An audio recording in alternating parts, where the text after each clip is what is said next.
So, that's a new video by Connor. 5 things I wish I knew before moving to Japan. To give a little bit of a background for everyone who's newer here or didn't know that, I live in Japan already for several years. And for me, yeah, there were like a bunch of things that came over as a shock. So I thought it would be like cool to watch it together. Maybe I'll be able to react to it and talk about it. So yeah, let's watch it. Asked people on social media what were things they wish they knew before moving to Japan, and obviously I got some interesting replies. So here are the 5 things that I wish I knew before I moved to Japan. So the first thing I wish I knew before moving to Japan is Furusato Noze, or literally meaning hometown tax. Now look, we all know that Japan is not really having the best time making babies right now. You'll pretty much hear about it all the time. And despite what the internet might have you believe, no, there is no such thing as a breeding visa. Although, I'm pretty sure most of Reddit really wishes there was. No. I mean, it would be like very convenient if there was one. I think a lot of dudes all around the world will come over to Japan, or lots of. Instead, Japan has taken a rather unique approach to depopulation. You see, Tokyo, Osaka, and all the big major cities that we know about are actually growing in size. This means a lot less tax money going to the smaller towns suffering from the effects of depopulation. So the bigwigs in the Japanese government came up with a genius solution, and I have to admit, it's pretty damn good. They came up with Furusato Noze. It's a system that lets any tax-paying residents within Japan divert a portion of their income and resident taxes to local governments outside of where they actually live. And in return, you get free stuff. But how does it work? Well, first of all, you need to go to one of these websites, and right away I can see that I can buy a kilogram of fresh scallops from Hokkaido for 17,000 yen. Do you want some Wagyu beef from Kobe? Well, they got you. Do you want a brand new Sony TV? Well, you can do that too. On most of these websites, you can search by the Wait, is it for free? Or even the town that you want to support, as long as the item that you want is made here within Japan. And then you have to provide the listed donation amount. Technically, it's not a payment, but basically is. It's typically about 3 times the cost of the normal item, and you have to pay up front. Then you make sure you file it on your taxes, and you'll get that amount deducted from your overall tax bill. Basically, in a really long-winded way, making it free. Obviously, a system like this does have some I mean, that's probably like one of the ways to decrease your taxes as well, because Japanese tax system, it relies like on how much you earn every month, and basically, if you reach a certain threshold, you will have to pay a higher % of taxes. So it's go like in tiers. So maybe if you're reaching the tier that is like too high for you, like you don't want to pay, for example, 40%, instead you want to pay 30%, I think that's like a way to decrease your payment and also do a good work as well. Downsides, you do need a lot more cash upfront to buy the thing that you want, and you don't really get to decide when the product comes. So if you're buying fresh produce, for example, you kind of have to be ready to cook it and use it immediately when it shows up. But overall, it's a pretty amazing system that supports areas of Japan hurting with the effects of depopulation, and you get free stuff. This video is sponsored by Girls Frontline 2 Exilium. Girls Frontline 2 I haven't played that yet. is a 3D strategy RPG sequel to Girls Frontline. I want to play that. Available on mobile and PC, featuring a non-photorealistic rendering art style based on physically based technology. Core gameplay is based on turn-based tactics and RPG elements. You take the role of the commander. Wait, is it out already? Dolls through contaminated zones, battling enemies and overcoming obstacles during missions. But don't worry, there's also new content, because there'll be a brand new banner along with the new version. It's been out for a while. I thought like there will be a new one. I didn't know that it's out already. But let's talk about Springfield. There's a new Springfield so outfit cute at a limited time discount where commanders can also interact and dance with Springfield by clicking. But let's not forget about Perry's elite weapon, Amanita, a high-performance SMG assigned to Perry, based on the MP5H1. That was an angle. The procurement banner will be updated with a new elite doll, Faye, which you can get for free after completing in-game tasks during the limited time. I want to play it, yeah. 30 targeted access permissions and 10 access permissions via sign-in events. And you can redeem all of these. But wait, it's like Zenless Zone Zero, but hot. Creative Hub now, where you can create your own avatar frame and other artworks for the chance to win 6,480 collapsed pieces and more exclusive rewards. So if you want to download Girls Frontline 2 Exilium today, smash that link in the description down below. I will smash it. The QR code I will smash it very hard. Today. way. You're I'm gonna probably play also it. wondering, what is it that I've bought on this system? And I am proud to tell you I have spent thousands of my tax dollars on Japanese wine, which makes for great gifts, a lot of beer, Wagyu beef, some towels, even the big-ass Sony TV in my living room. I think it's like a 55-inch OLED screen. Wait, he has It's so many ridiculous. figurines. What? He has like the Alberta one. That's a huge one. I have a smaller one. So many stuff. And I can't believe there's a system where you can get this stuff. And since its start in 2008, donations amount have increased from $54 million in the first year to $6.5 million in 2023. I will check out those clearly, websites. It's becoming way more popular in Japan, and it's something that I wish I knew when I moved to Japan, because I would have taken advantage of it. Sadly, I didn't start taking advantage of this system until last year. So don't be me. If you're paying taxes, get some free stuff while you're at it. And the overall amount you I can am spend paying on this scheme taxes. is dependent on I how wanna much get money free you pay in stuff. taxes every year. Now, I also asked people on social media what were things they wish they knew before moving to Japan, and obviously I got some interesting replies. You love the internet. Wait, that was too fast. What was there? Interesting reply. Boy made cafes don't let you kiss. Women do not have rights. Oh, that's sad. Can it become Japanese? Don't feel like Connor. Okay, now I get it why he moved it very fast. You love the internet. One thing that my viewers wish they knew were the pains of having a middle name. Yes, Oh yeah, I heard about that. I'm very lucky I don't have a middle name because like otherwise in many of the banking records you will have a pain of dealing with it. And they will not be able to find your name all the freaking time, and you'll have to prove that it's you. It's a huge pain in Japan, yeah. I know, shockingly, if you're from a Western country, we do take it for granted that a lot of people have middle names. It's quite normal. But in Japan, they don't really do middle names. Yeah. So your cute middle name, Timothy, might just end up breaking every single website and booking form ever. I do have a tip, though, if you have a middle name in Japan. Most of the time, just put your middle name in the first name box after your first name. Normally just solves all the problems. Best of luck. But the second thing that I wish I knew before moving to Japan. Now, I know this may sound stupid to you, but I wish I had learned some popular Japanese karaoke songs. I know. Oh, I don't know this is any so dumb, but songs. in my experience as a foreigner, when I'm drinking out in Japan with my Japanese friends, nothing breaks the ice quicker than singing Japanese songs at karaoke. It I don't have that problem because I don't have friends. is inevitable if you are drinking in Japan that you will end Also, up at there is karaoke English songs in eventually. It is karaoke. okay to not sing at karaoke, but if you want to really be involved in the vibe, you kind of have to join in. And embarrassing yourself is part of the fun. But I do remember a time where I was out with 5 Japanese friends, and it was my turn to pick a song, and I picked I'm Not Okay by My Chemical Romance. And they didn't know the song, so I just looked really weird while I'm screaming my heart out, crying, I'm Oh. not okay. And I should have just That's kind of sad. You can pick up probably the most popular ones. I think the very safest choice in karaoke among English songs is Taylor Swift. Even if you don't like Taylor Swift, because everyone knows at least who is Taylor Swift. I don't know, something like,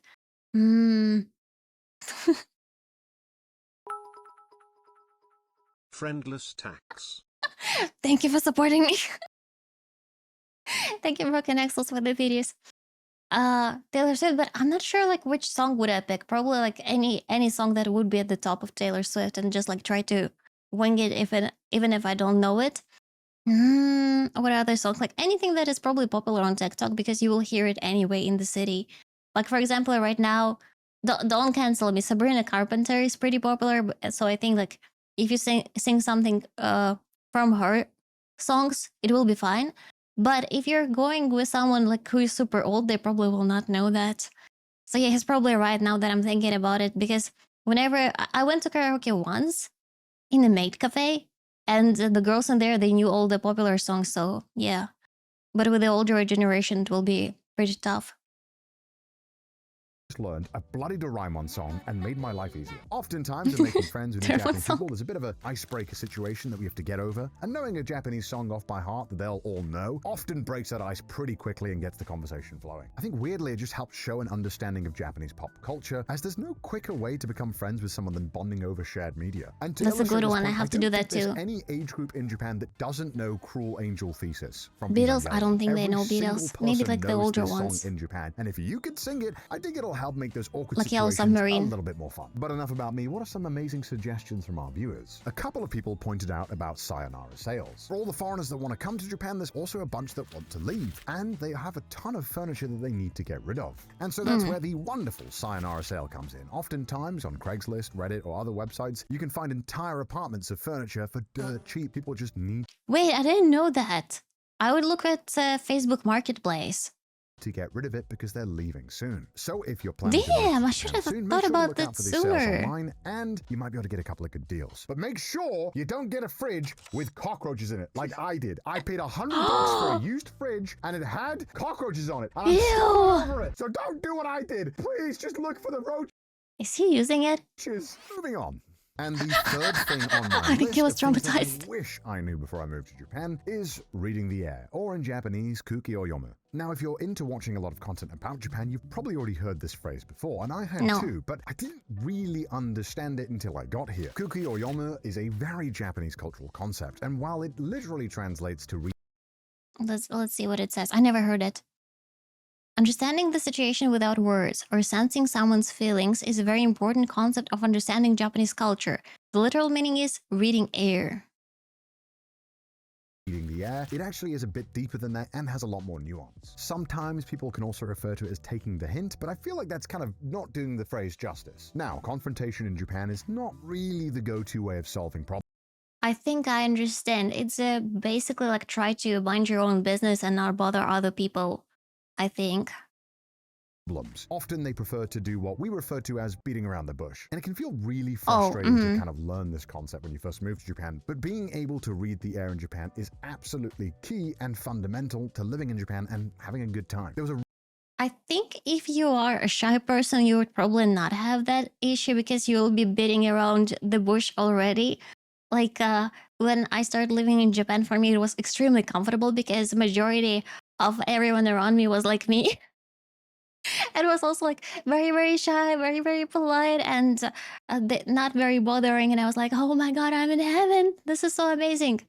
Yeah, I think it's like reading the room, but it's also mostly like don't bother other people from what I'm understanding.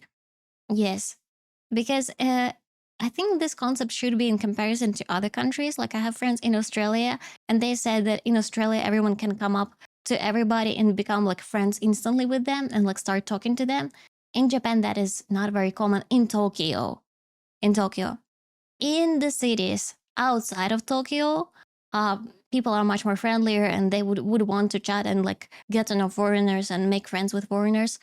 But other than that, yeah, like Tokyo is a little bit like a freezer of Japan because people are not very friendly. really good BBC article about this as well that I'll link down below, but it also references a tweet that went viral in Japan in 2019 that really helps explain this thought process. So the story goes that there was a businessman who met with a potential client in Kyoto, and this potential client that the businessman was meeting with complimented him on his watch. And at first the man thought, oh, he must want to know more about the watch, so he began to explain all the watch's features to this potential client, where really what the man wanted him to do was to look at his watch so he could see the time and wrap up the conversation. And to be honest, I would have a really hard time connecting those dots. I wouldn't think, oh, Connor, that's a nice watch. Please stop talking. Although now I'm sure there are people commenting that in the comments. Please don't. There is a thing like that. It's also in the service industry. If you're going, I don't know, like to buy makeup. Okay, probably I don't know my demographics of viewers, but like basically, if you're going to the store where there will be a lot of service, they will try to compliment stuff a lot, a lot, a lot. For example, if I buy some makeup, they'll be like, "Oh, your nails are so cute." And in the beginning, I did be like, "Oh, I did them in this store. You can also check it out." And I look at them, and they're looking at me like so dead, like, "What are you talking? Like, why are you telling me all this information?" And I'm like, "Oh, she probably was trying to be nice." So, so yeah, it's more like this layer of politeness where you don't go too much into detail.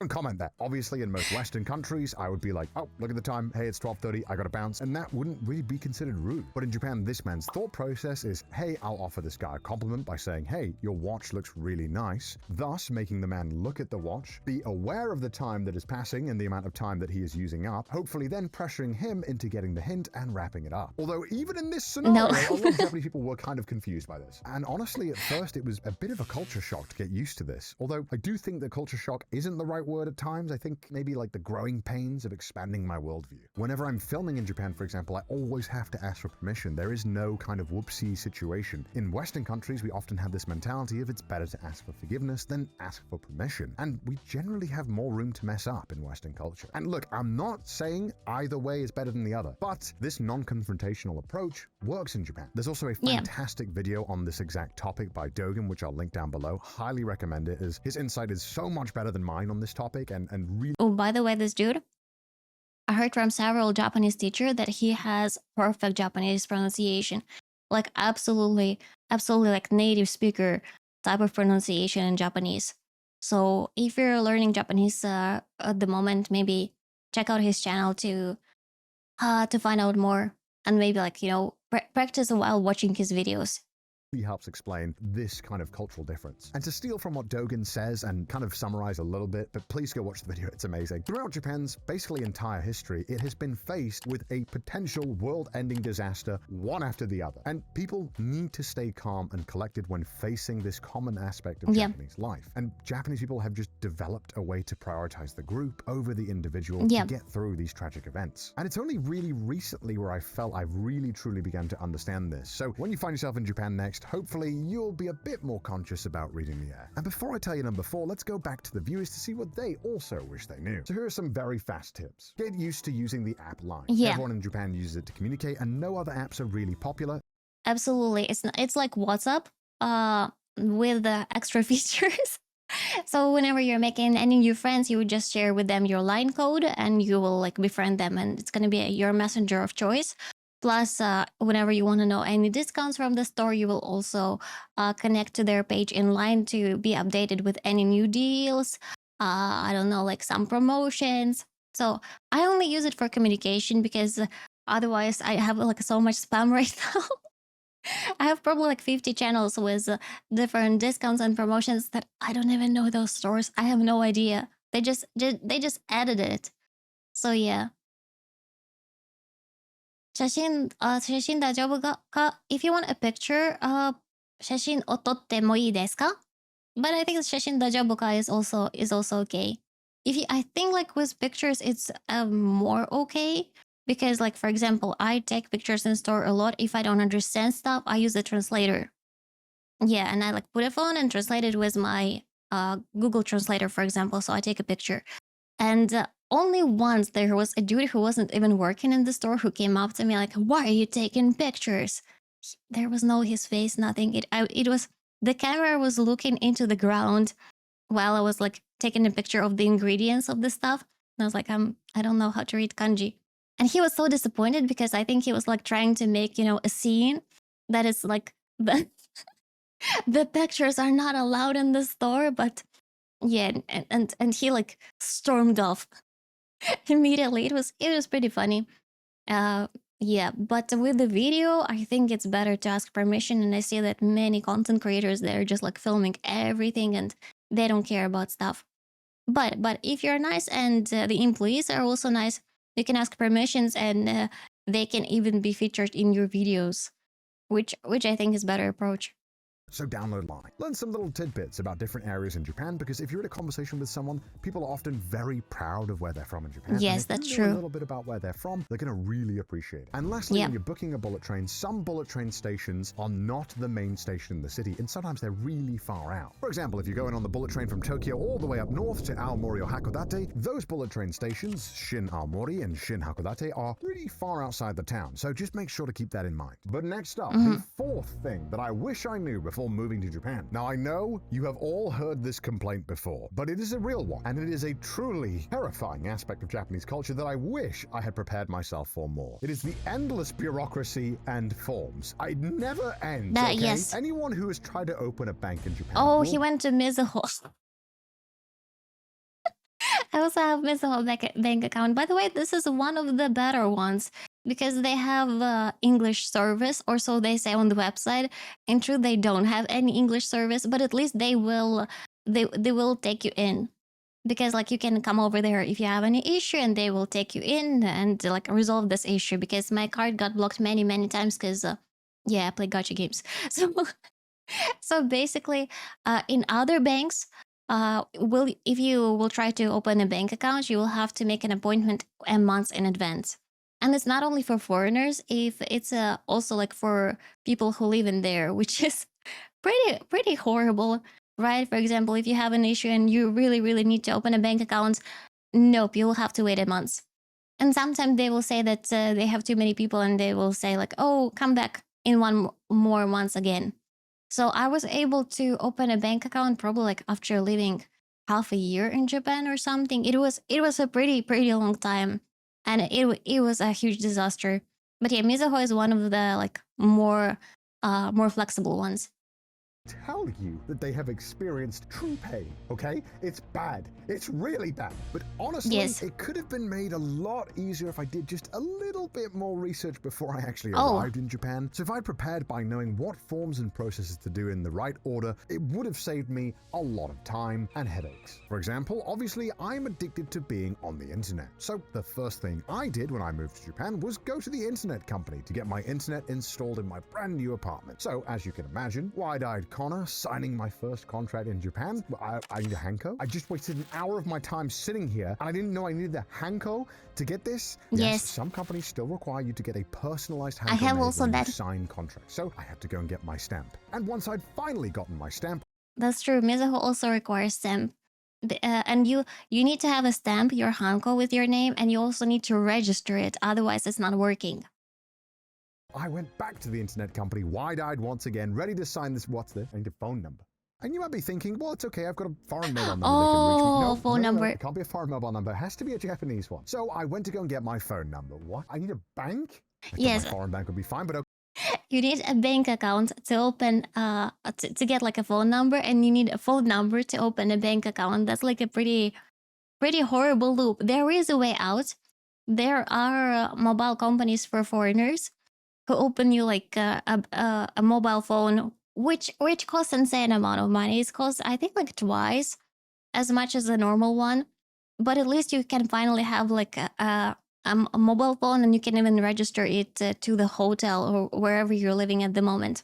So yeah, there is a way out of the situation. Okay, I'll go and open my Japanese bank account. What? I need a proof of employment? Okay, that's fine. I'll just go and get my proof of employment from my company. That will just take a couple of days to get. No big deal. I'll just wait around with no internet for now. I didn't once need that, by the finally way. got it, I went back to the bank to get my account made. What? My Hanko isn't the correct one? How? But once I finally get that proof of employment, I can go to the bank to get my account made. Why do I need another form? What is it this time? I just wanted internet. That's right. I just need to get my proof of residence from the city hall. It's so easy. And this cycle Yes. will continue for a very long time until you Yeah, it took me half a eventually, year. after months of living here, have finally got all of this stuff sorted. It takes a long time. And this is what most people's first few weeks in Japan look like. And I mean, he's also a little bit luckier because I don't know, maybe he went with his employer or something. I had to do that on my own, and when I finally came into this bank, and they were like, okay, we will be able like to make you a bank account,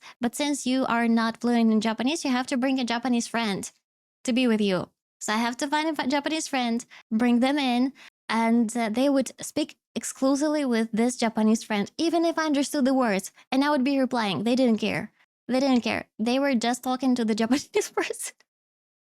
It felt a little bit weird, but at least I managed it in the end. could have saved a lot of headaches had I known and researched a bit into what I could do beforehand in order to get all the forms in the right order and speed up this process. Also, just knowing the different types of visa, what you can do on all of them, is also really important, knowing who to talk to if stuff goes wrong. So remember, all those fetch quests that you do in those JRPGs are true and based off real life living in Japan. But enough about me. What do the viewers think are some things that you should know before moving to Japan? Some people mentioned that they wish they had gone to more cultural events. Oftentimes in Japan, there are large cultural events and loads of festivals that are easy to miss, you can look online onto what's happening in your local area and make sure you go to That's them, true, because they yeah. are really, really cool. Some viewers pointed out that transportation can add up pretty quick, and although transportation is very affordable and cheap in Japan generally, it still can add up pretty quick. If you get an e-bike or just a bike in general, you can often save a lot of money cycling around, and it's often quicker than some train Or routes, go on depending foot. on how far you go. The Hito Bito, who I have no doubt you're all familiar with their TikTok, suggests learning a bit of local dialect, which I do agree with because I live in Tokyo, and whenever I go to Osaka, I am perpetually confused at what people are saying. I don't really understand much, and it would be so much easier if I knew a little bit of Kansai Ben, and it would just be a fun talking point. Obviously, another thing that you should know before moving to Japan is that working within Japanese companies can be pretty brutal, and it's not for the faint of heart. Work-life balance isn't really a thing in Japan, and just make sure if you're applying for a company, you do your due diligence and make sure that you're not getting yourself into working 90 hours a week. That is obviously an exaggeration. And the final thing that a lot Not of viewers wish always. they knew before moving to Japan is that it is very lonely. It's really hard to make friends.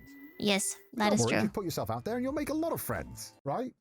And the No. final thing that I wish I did before moving to Japan is, it's pretty obvious. I should have learned more Japanese. And one thing that shocked me when I was making this video was that so many of the responses to the question, what is one thing that you wish you did before moving to Japan, said improve their Japanese. People who knew nothing all the way up to people who were fluent in Japanese still wish they had learned more Japanese. Obviously, life circumstances are all very different and people all can't be N1 fluent before they move to Japan, although I really wish I had been. I'm But barely any amount that you N4. can increase your Japanese proficiency by will just go a very long way. One of the main reasons why people end up feeling a bit more isolated in Japan than usual is because of the lack of ability to communicate. I didn't know I was moving to Japan until about 6 months before, and I had 6 months where I easily could have spent time learning Japanese, but for whatever reason I didn't, and I wish I had done that. Instead, I spent the first few years in Japan going to bars and trying to talk as much as possible, which is a good way to learn, but I ended up picking some weird habits up whilst doing that, so wouldn't recommend it. So no matter how good you are at Japanese, make sure to learn as much as you possibly can before moving to Japan. It will make your life significantly easier. And even now that I've been here for nearly 6 years, I do often feel like, man, I wonder how many of those fun things that I did could have been enhanced more if I just knew a bit more of Japanese. Yes, I know the fifth point was rather underwhelming and you could have probably guessed that, but look, what do you want from me? So those are 5 things that I wish I had learned or knew before moving to Japan. Let me know down below if you live in Japan and if there were some things that you wish you had learned before moving here. And if you're planning to move to Japan in the future, I hope this video helps you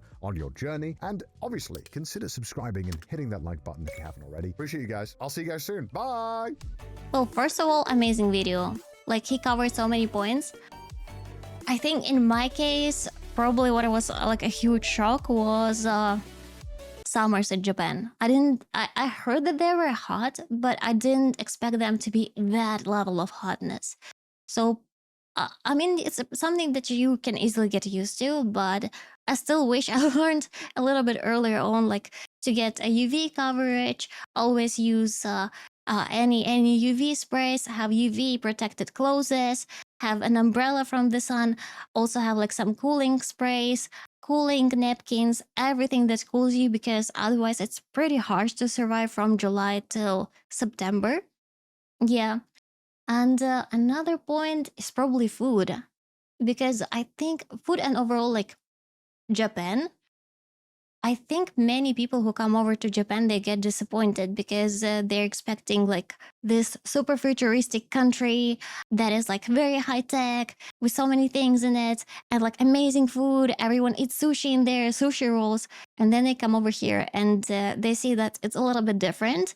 They do seem a little bit disappointed. So probably try to watch as many videos as possible about the real Japan, not like the anime Japan, and not from the movies, like from the real YouTube videos from those who live in here, and find out more information. I think that would be much more helpful.